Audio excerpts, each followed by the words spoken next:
I was a platoon lieutenant when the jungle stopped being scenery and started being a weapon. Vietnam had a way of closing in on you. The heat pressed down from above.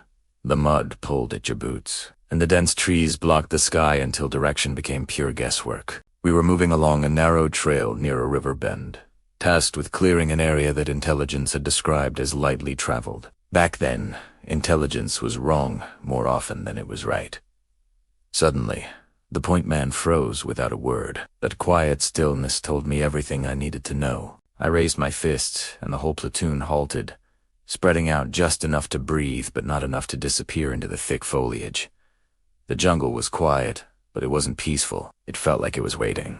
I could hear my own breathing and had to consciously force it to slow down. Then it happened. A single shot cracked from the tree line, followed by a burst of fire that chewed into the dirt right where we'd been standing just seconds earlier. We hit the ground, returning fire into shadows that refused to define themselves. There were no clear targets, only fleeting movement, the sound of chaos, and pure instinct. I crawled forward, shouting orders that felt small and insignificant against the deafening noise.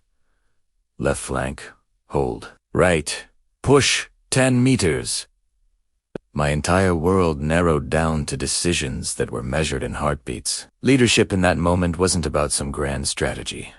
It was about momentum. If you stopped moving, the jungle would swallow you whole. After what felt like an eternity, but couldn't have been more than a few minutes, the firing finally faded. We searched the area.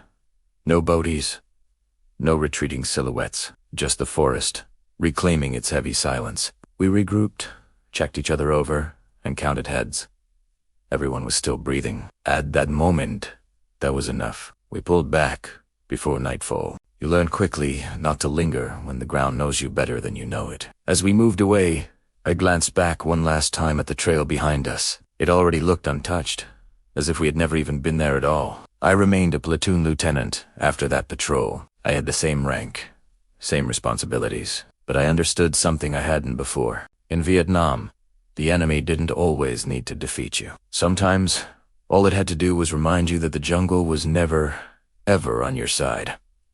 Thanks for listening. If this story resonated with you, consider subscribing for more.